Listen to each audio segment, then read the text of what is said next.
This Leslie and conference I were will now messing be around. recorded. Yesterday, Leslie and I were messing around, and I did see that some of them had prices on, and so I didn't know if that was out to customers yet because we were logged in on my dealer stuff. And they haven't officially told us that you can buy them yet, but must be coming pretty soon. I mean, I knew it was, but Well, I didn't actually buy one, but I touched the cart and it went into the cart, and so it asked me what format, and then I didn't go to checkout. So, but yeah, all the ones I've seen have prices on them. that's good. It means we're moving forward. I Yeah. also read that you can go back later and change the format and get it again. If you've purchased it. Well, I'm sure if you purchase, that sounds right. Because if you purchase it, then you can manipulate as well. So you I know, guess Carol, so. now under my SewNet software, you can manipulate them. I changed them. I brought one in and took out a bunch and added some more stuff to it. Now it still saves it as a EVP or whatever the format is, but you can modify them. It'll take it into Stitch Editor where before it didn't let you do that.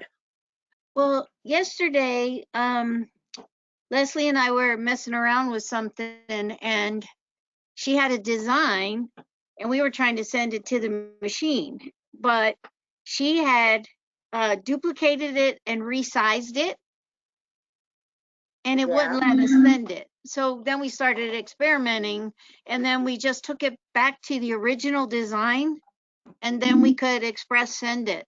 It wouldn't let us send it otherwise. So that was kind of curious. Okay, I'll try that. I didn't try that, but I put it out on the cloud. I didn't try to express send it. And it might have been the express send that was, it wouldn't let it. Yeah. But they haven't said anything to us. It just all of a sudden appeared.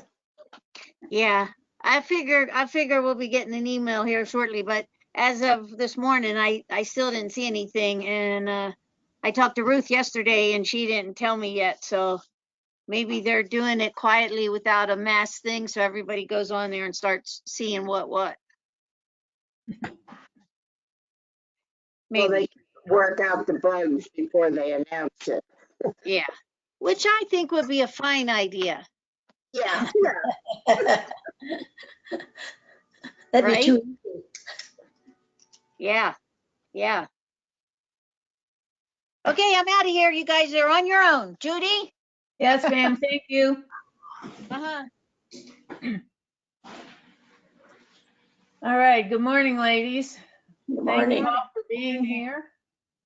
Does anybody have anything to say first? Comments, questions, or whatever? We're talking about embroidery fonts today. And I have a few extra notes in that I discovered as I was going through the handout, because I don't think they're telling you everything, but okay. I'll add to it, and you can put the notes in your brain or write them on your handout as we go along. So we're working in embroidery mode, and I have changed my hoop to 200 by 200. You can have your hoop any size you want, but the stuff shows up on the screen better if I have a smaller hoop. So you can hopefully see it better. And I know that I don't necessarily follow the handout directly line for line, but we will get all the information in there. And if you have questions or you think I've skipped something, please say something and let me know, okay? We are not going to be stitching out any samples today. We are just going to be playing in embroidery mode with the texts and the various features of them this morning. And let's get started. So to get to our font menus, first off, you are in embroidery edit and you have your icon bar up here, or your toolbar, whatever you want to call it. And the A, which is the third one from the left, will get you to the fonts. So when I touch that, I come up with a font menu, which has several different fonts. And each font is in different sizes. And those sizes are millimeter sizes. So this very first one that says block alphabet and 12, that would be 12 millimeters high. So we can scroll down and see the various fonts that are available to us. I do want to point out that the very last one, the UC Sport, in this case, UC stands for uppercase, and it is only uppercase. And unlike the fonts in your software, if you type in, you cannot type in lowercase. Just let me show you. First off, when I select a font, it changes the screen. And now it says on the top, it says program embroidery text. So in this screen, you only have access to the embroidery fonts, not the sewing fonts. And if I pick that, one of those UC fonts, come on. Okay, then I can start typing, and I can, if I type in my name, it types in all in uppercase. Close, please. But if I switch, if I take my uppercase indicator off, or what I call my shift key because I use for keyboards, the keypad is grayed out. It shows the lowercase letters, but it's grayed out. So you cannot even type in any lowercase letters. In the software, you could type in uppercase or lowercase and you would get uppercase. But in this, for this font on the machine, when it says uppercase, it truly means uppercase, and those are the only letter or the only style that you can use. All right, all the rest of them have lower and uppercase.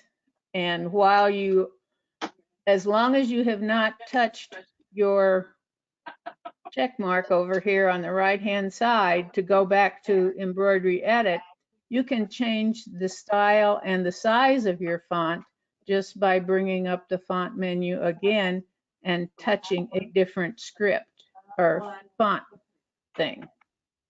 And in this case, I probably would not like my name in uppercase, so I can go back to my keyboard down here. This little backwards arrow with the X in it will let you space backwards through the letters. The two icons below it look like capital I's with an arrow to the left or an arrow to the right. Those move your cursor. And I always look up here to find my cursor, but the cursor is actually in this gray bar down here. So I don't know if you can see that on my screen where my cursor is moving as I touch those. So if I want to go back and delete the D and the U, and I put my cursor behind the D, then that's what I see. I can delete all of them, then switch to lowercase and go ahead and type the rest of my name. Does that make sense? Okay. All right, I think that takes care of pretty much the first page of our handout. When the letters come up on the screen, each letter has a little box around it.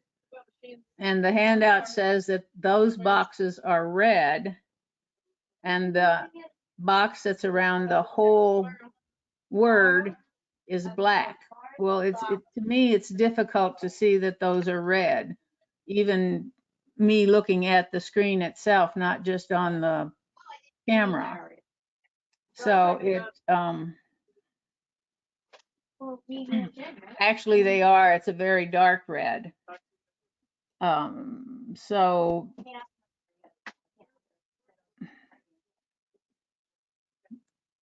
once that box is around them, then if you go to move it, it's going to move all of your letters at the same time because it considers them a group. All right, I want to delete that, so I'm just going to go ahead and delete all that, and I will type in, we're on page 2, working with multiple letters, and I'm going to type in what they have typed in, and they used Tell me I got low battery. the Bella font. Plug it in, plug it in. And Mute, Carol. yeah, I'm going to ask Carol. Thanks.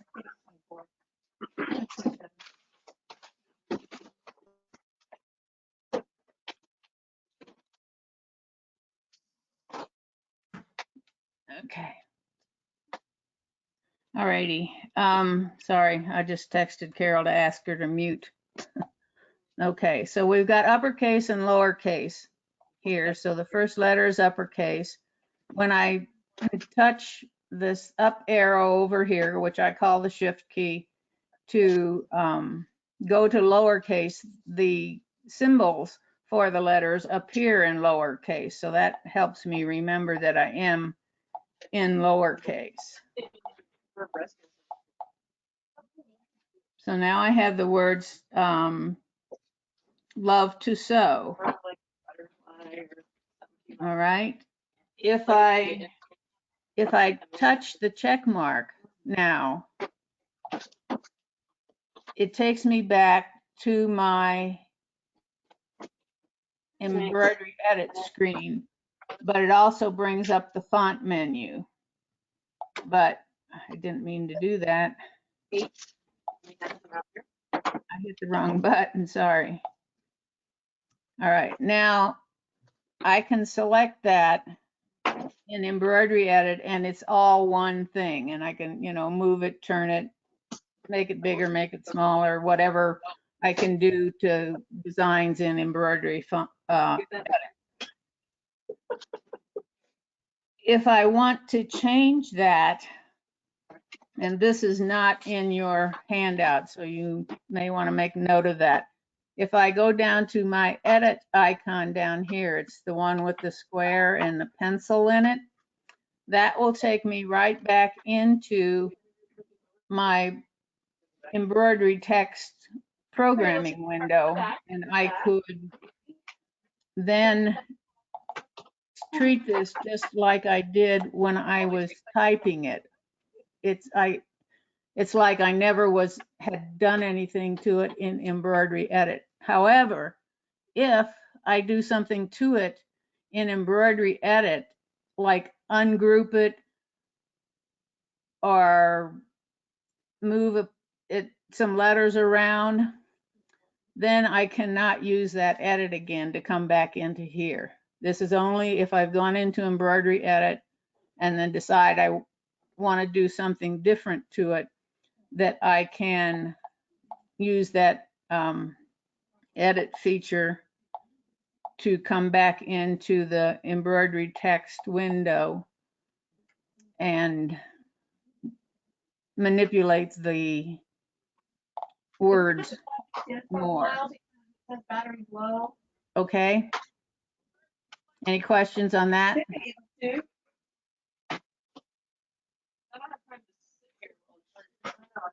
Okay, No, Mary? I'm okay. All right.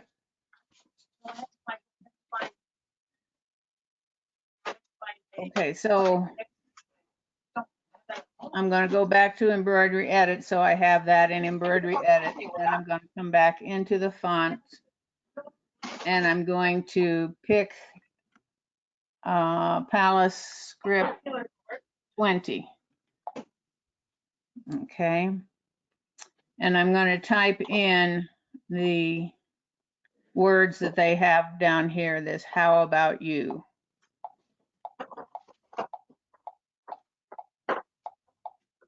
Well, if I could spell, it would help. Okay, now it's going to put it centered on the screen, but all I have to do is touch it and drag it. All right. Now, there are tools in here that we can change the shaping on the letters. The first one is over here on the left, right above the letter Q. And it's like little squares in an arc. When you touch that, it brings up a menu of the different shapes that you can use to modify your words. And they have suggested that on page 3 that we use the very bottom shape. There are upward arcs and downward arcs that are different degrees of curve. So Now, please. and once you touch one of those, then your words take on that shape, and they've got green boxes around them. So actually you can modify that by dragging those green boxes. Oops, I left off the question mark on the phrase, and I need that on there to show you something. So the punctuation marks on your keyboard are, you get to them by touching this little square that has an O with an umlaut and an O with a slash in it. And I've added a question mark down below behind the word you. All right. So these green boxes let you manipulate that no matter which one of these curves you have selected. So I'll approximate what we did before. Once you have selected a curve, then the next one is highlighted. It's three little squares, and that is your spacing for your letters. You can have them, let me move this up so you can see that as well. I don't. Right, it will always come in centered. Oh, okay. If I make them evenly spaced, then it changes a little bit, left justified or right justified.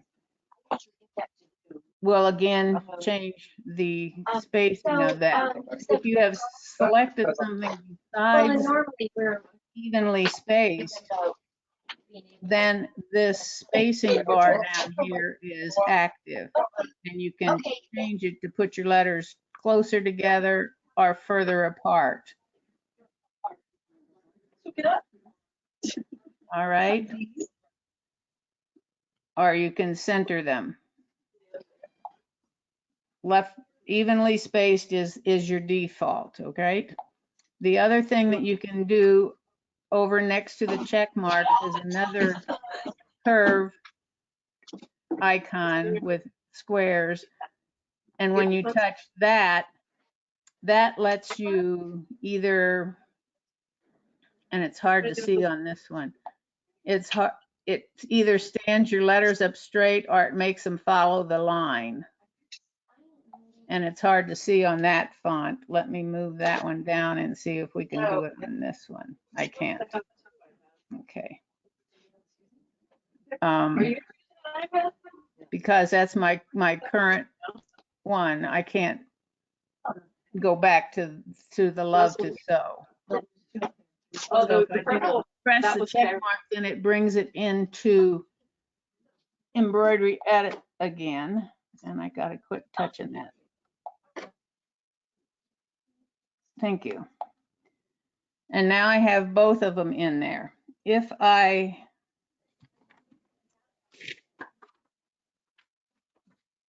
okay, I'm on page 4 now about group and ungroup. If I select that and I go to my arrange menu, the one that is right here that looks like a stack of paper, if I open that, you will see that the group icon is highlighted. So it is considering all of those letters as one group. If I ungroup it, then each one of those letters gets its little red box back. And I can do things to each of those letters individually. So I really would like, I don't like the way that that question mark is sitting. So I can select just the question mark and use my rotate handle to make it so it's not overlapping the word you.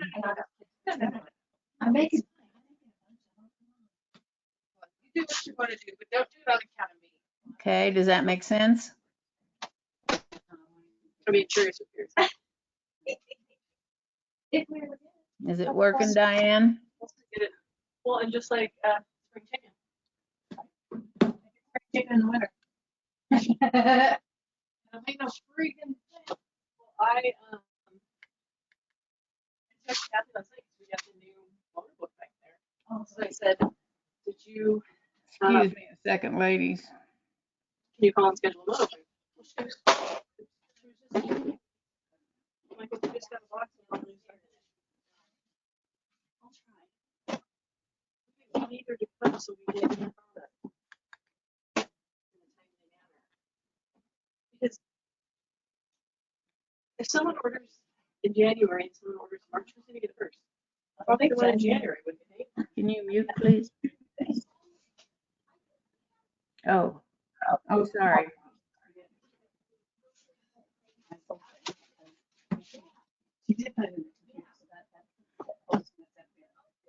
Yeah, and she said she already did it, didn't she? Okay, did that make sense that you could go in and you could select your individual letters and do whatever you want to with them? And when you're finished with it, Wait a minute. I don't seem to be able to ungroup them. I'm sorry, Lee? Mine aren't ungrouping. So I'm trying to figure out why they're not ungrouping. Okay, let me Would you please go back. over?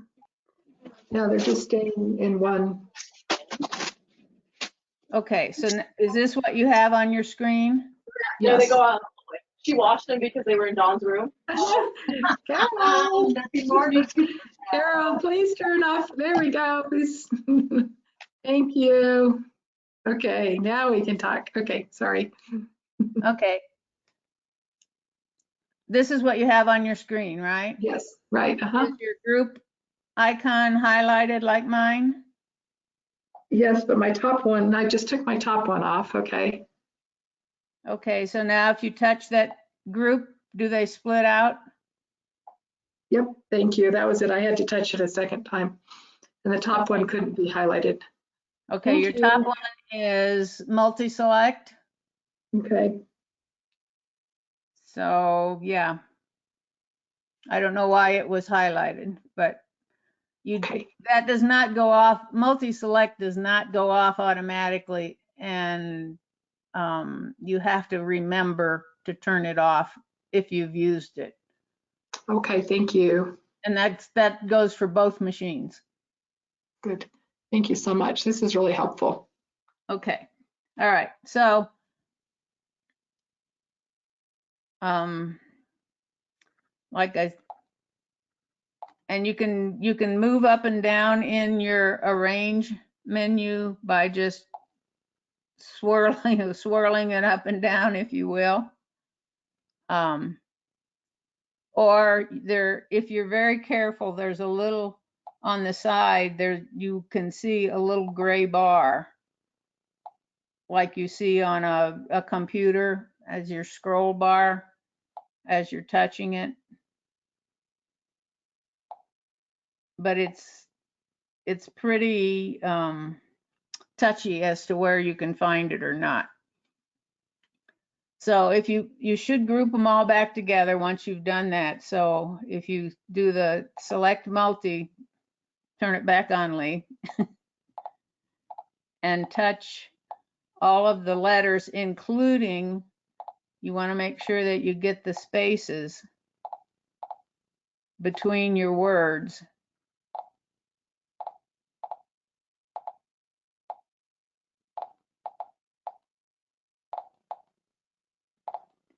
And then make sure that all of your letters are selected, and then group them again and turn your multi-select off. You now have them so you can manipulate that as one thing. Now, since I've grouped them and ungrouped them, my edit icon is no longer active, so I cannot go back into the font menu and do anything with this. That the Love to Sew, I really did not do anything with it in embroidery edit. So the edit icon is still active, and I could go back into the embroidery font menu and manipulate that one. Say I wanted to make a curve with it, or if I went back into it, selected it and went back, it's got the black box and each letter has its little red box around it. But if you look, the only shaping icon that is active for this is to put it on a curve. The spacing and the letter direction, or they call it fixed letter angle, are not active. However, if I wanted to do something with this to space it out, but I still wanted it on a straight line, if I touch my spacing icon, notice that the first one on top, and I'm sorry, not my spacing, my shaping icon, the first one on top is a straight line. So if I want to be able to space that differently, or I want to change the angle of the letters, I need to select that straight line in the shaping menu in order to activate either one of those other ones. Like if I wanted now to spread that out so it was evenly spaced, I could. But before I selected a shape for it, even a straight line, I could not do the spacing or the fixed letter angle. And the fixed letter angle isn't really going to do anything on it, but let me show you on a curve, and let me put that back to centered. If you put that on a curve and you do a fixed letter angle, see how it puts the bottom of each letter is then horizontal rather than following the curve. So that's what your fixed letter angle does for you, because there are times when you don't necessarily want your letters on a curve. You might want them spaced out.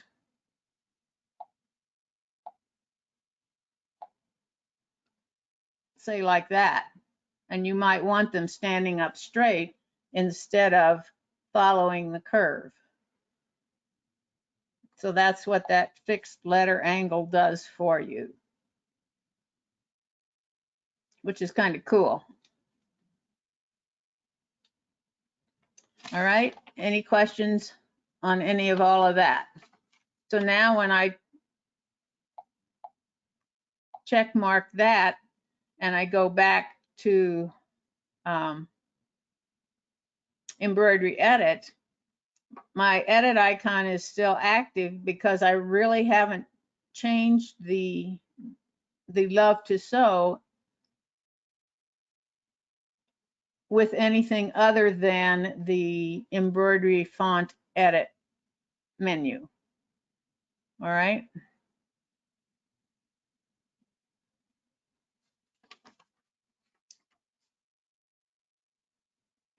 So I think we've covered the group and ungroup. And are there any questions on what you can and can't do with letters? I'm gonna put this back to regular spacing, and I'm going to center it again.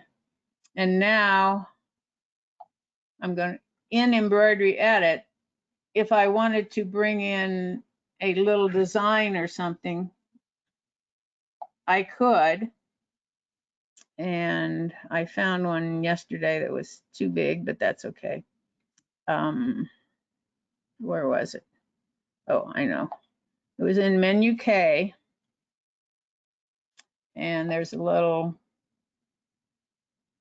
sewing thing here, which is, if I change my hoop and I move my letters, no, not you.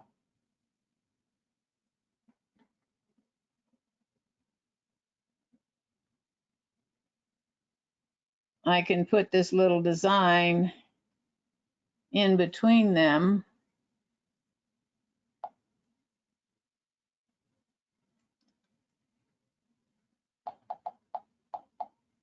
And I could squish it down a little.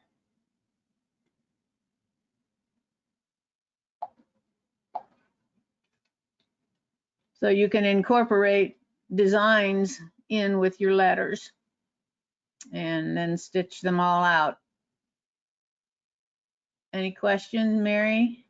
Yeah, Judy, if you're in the text editing screen or whatever we called it, program embroidery text, This guy? yeah, and you do a bunch of stuff, okay? And you hit the check mark, or you don't even hit the check mark. There's no way to go, or is there a way to go back to where you were without having to remembering all the settings you had? You know, like sometimes you could cancel a screen. And I didn't see a place to do that. Like No, if I, there's like, you mean like an undo or just an X out? right, No, there isn't any. okay, all right. So I didn't miss anything. That's No, what ma'am, you did not. yeah, because so you'd have to remember what your settings were if you wanted to tweak it, and then you didn't particularly like how you tweaked it. Right. Yeah, okay. Like your Okay. spacing All right. and all that kind of stuff. Thanks. Sure. Thank you. Anybody else?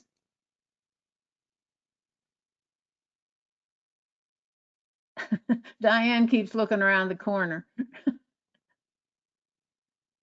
I can't hear you, honey. Diane, you're muted. There we go. Okay. I have noise in my background. No, my screen just went black and it started up again. So, Oh, how fun. yeah. So I'm at 0. Well, then that'll reinforce what you've learned to do it over. I'll do it again, which I always do. Well, good. Okay. So Okay.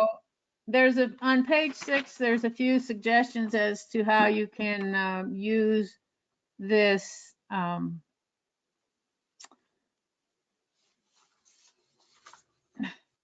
exercise, if you will, to create your name in all sorts of different fonts and sizes, to delete letters or add letters, to change the shape of it. And then the last suggestion is to bring in a design with your letters and create an embroidery design which incorporates an embroidery design in addition to the fonts. So I'd like you to take a minute and kind of play with that and see if you are comfortable with doing what you want to do with these fonts and letters and designs. Make something cute.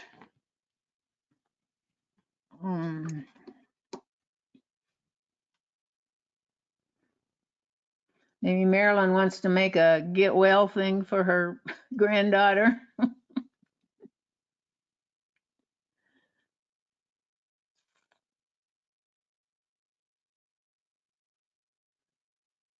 And if you have questions as you play along, please don't hesitate to ask.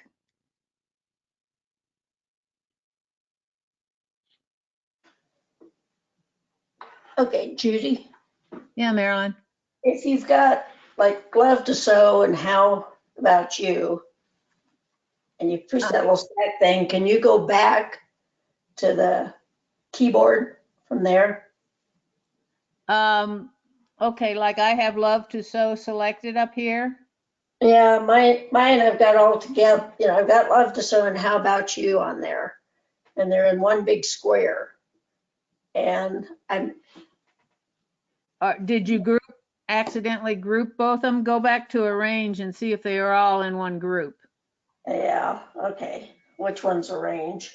The one right here, look on my screen. It's right above. It's Yeah. right by your hoop size. The one that looks like a stack of paper. Okay, I'm at that. I'm there, but they're Okay. both. Now, what does your screen look like? Do you have everything in one square on here? Or do you have like two separate squares? I have one square. All right. Is your third icon down highlighted like mine is? Which one? The third one down. Yes. See where mine's blue? Yeah, that one's highlighted and the top one. Okay. Unhighlight the top one. Okay. I did that. Unhighlight the third one. Okay. Did that ungroup them? Well, How many squares do you have over on the right-hand column now? I've got them both in one big square. All right, touch that square so it has a blue line around it. No, it's red. In the right-hand side of your arrange menu. Oh, it's in blue. Okay, yeah. Okay. All right, now touch your, Okay, there we go. All right, I've got them separated now. okay, so you've ungrouped them. Okay, then how do I go and get that design you put in the middle? Then you're going to go up to your flower, Flower, okay. and that's going to bring in your design menus. Mm-hmm. And I went to menu K. Okay. K for kitchen. Yep. All right.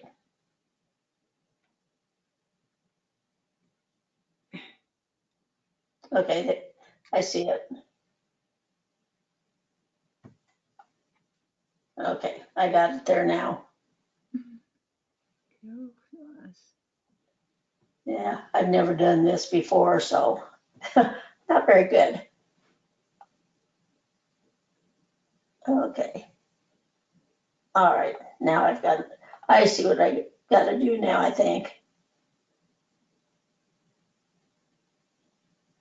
All right. Okay, and then you curved Love to Sew. Okay, if you highlight Love to Sew, then if you're edit icon down here is Okay. active, then you can go back to the menu where you can curve it. Okay.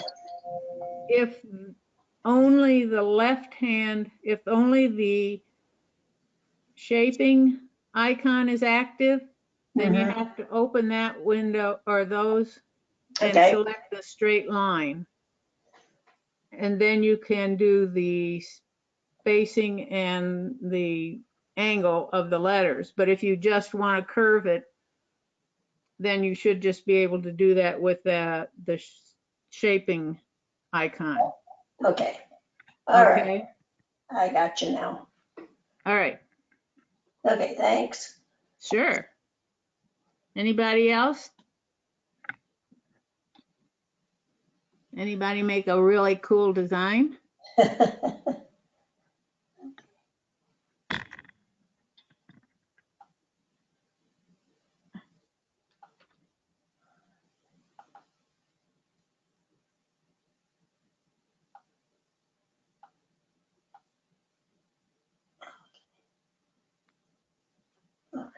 Let's see.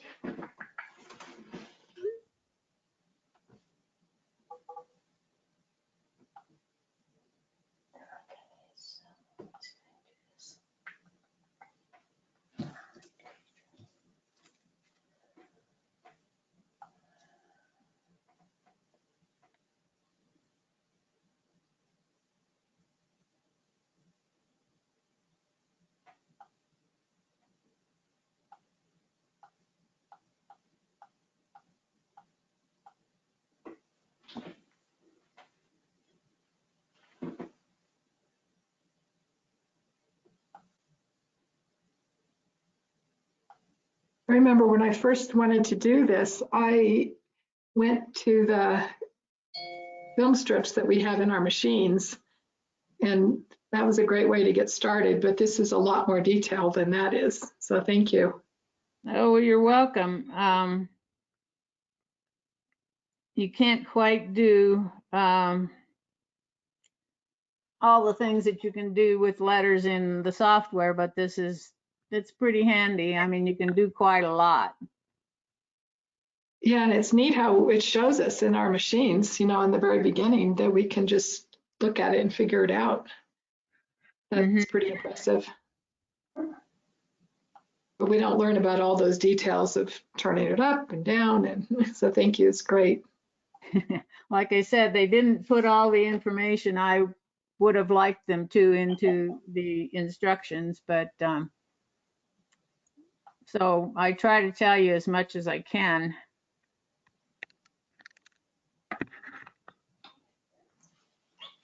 I don't know if anybody had an opportunity to, first off, did you get accomplished what you wanted to do on your little self exercise?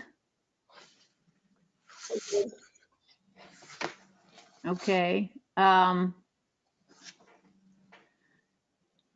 I looked at the project, and I don't know that I would make one of those for myself, but there were some interesting techniques in the project.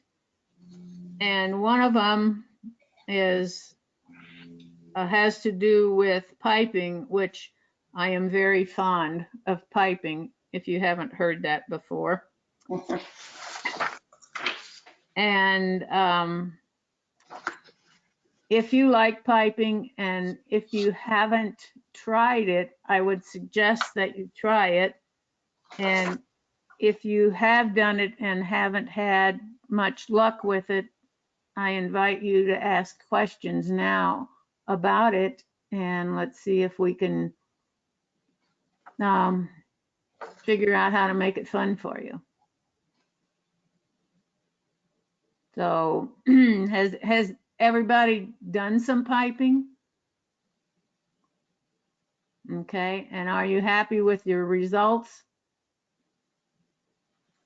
I do a lot of piping on children's clothes and things, but like in between ruffles and the skirt of the dress or whatever. Uh-huh. I like it. Yeah, I like it. I just think it adds just a little pop. You can always put a little bright color or a pattern fabric or something in there, just to a little accent that gives it some neatness.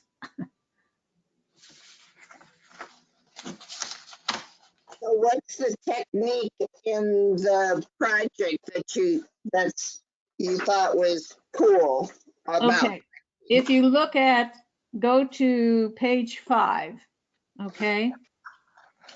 And in the middle of the page, which you can't see here, let me see, okay.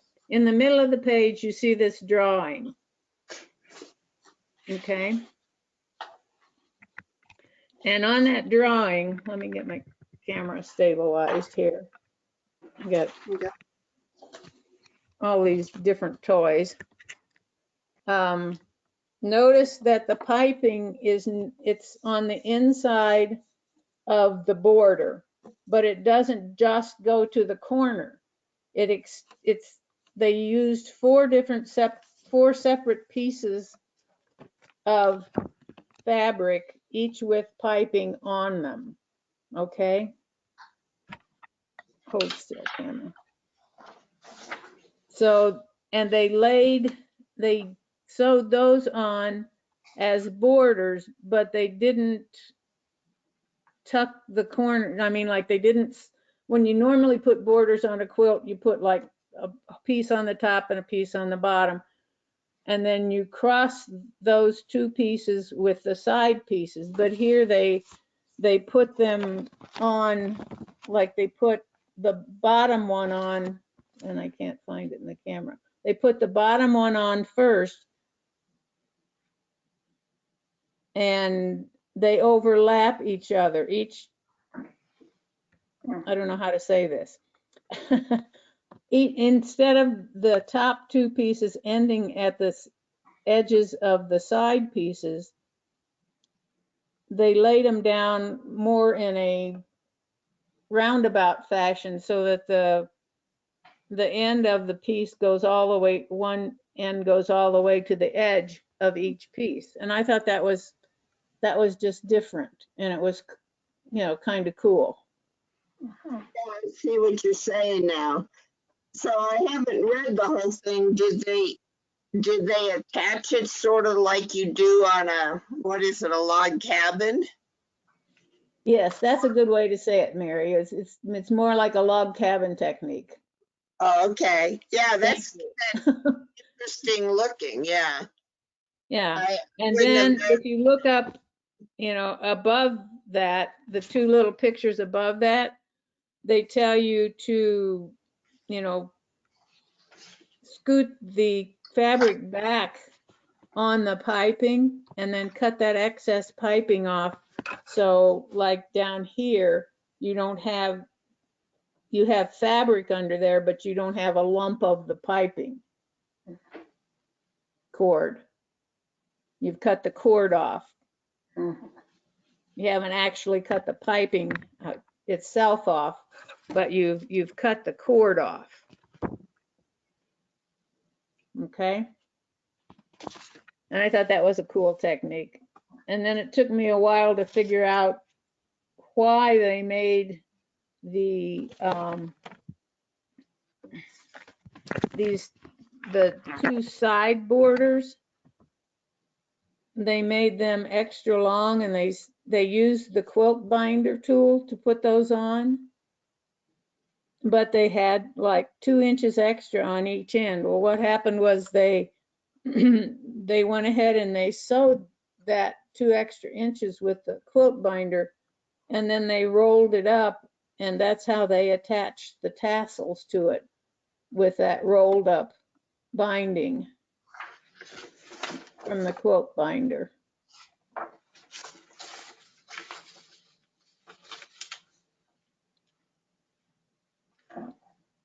Does that make sense, the way I said it? Yeah, you can see it in the picture on the front, how they did. Yeah. It's cool. And They talk about the piping hot binding tool. That's this plastic tool here that has grooves in the bottom of it so that once you've made your piping on the machine, you can, and this one has been trimmed, you can lay the cord of your piping in that groove and then trim it so you have a nice even 1/4 inch seam allowance. If you're putting something together with a 1/4 inch seam, that makes the edge of the piping so you can line it up with the edge of whatever you're putting it in with. The tool also has a 1/2 inch groove in it in case you want a bigger seam allowance on it. Now this works really well for fairly small piping, but there are other tools like this one, which has, you can see the different grooves in there for different sizes of piping and different seam allowances. This one has some fairly large grooves for larger piping. The only thing about this one, because it is the thick plastic, you need a 60mm rotary cutter to trim your seam allowance with this one. And Carol has both of them at the store. But I think they're great tools. Those are cool. Okay.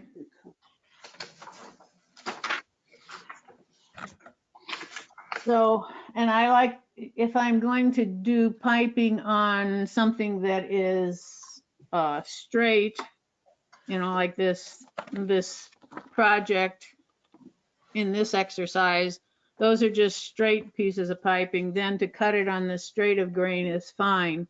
But if you're going to do anything that has any kind of curve on it, then I would cut my piping on the bias because it's going to lay much nicer on a curve with it cut on the bias.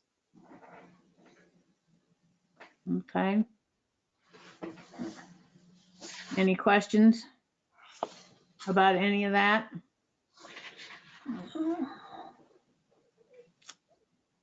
And a lot of people like to do piping for home deck.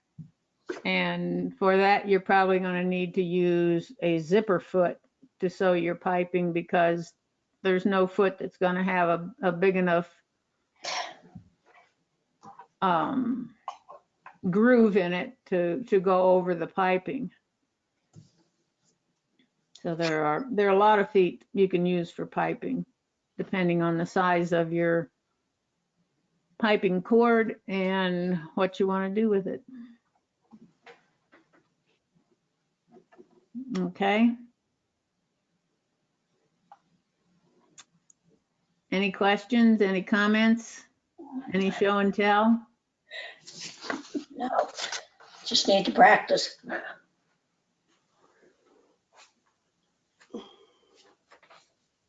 I thought you went to get something for show and tell, Diane. No, I picked the papers up. Picked the papers up off the floor. Oh, okay. It's kind of like pushing the wrong button. Nope. All righty. Well, thank you very much. It you're was, welcome. I hope you found out something that you weren't aware of. Next month, I believe we are doing tapering, which I know Mary has played with before, maybe not on her Epic, but I know she's done it on the Icon. yeah, I played with it, but you know, that was many months ago, so. Yeah, well, I dug out my samples from many months ago, and it's going to take a little bit of review. Right, so I always learn something. I appreciate the classes. Well, I appreciate you being here. I appreciate all of you. Our next technique class, I think, is going to be kind of fun. Carol has the samples in the store, and pictures should be up on the website.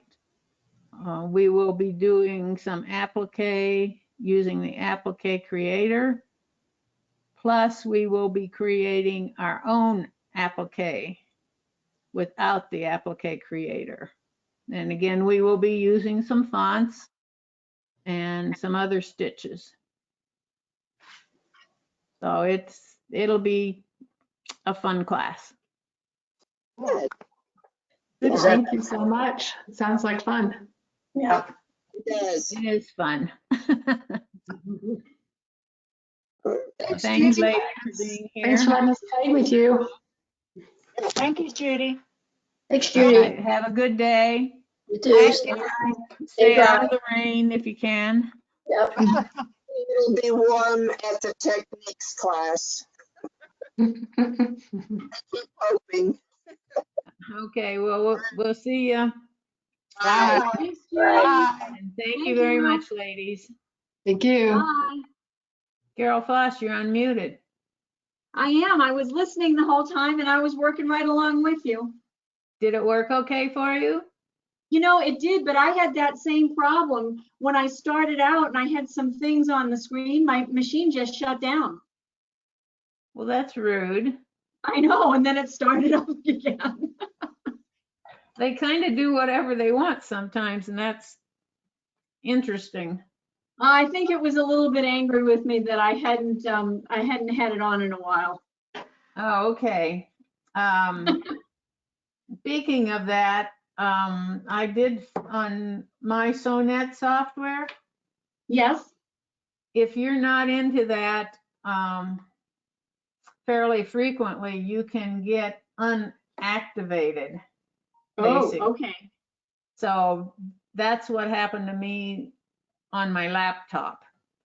Okay. Because if I am using the software here at home, which is the only place I've been lately, then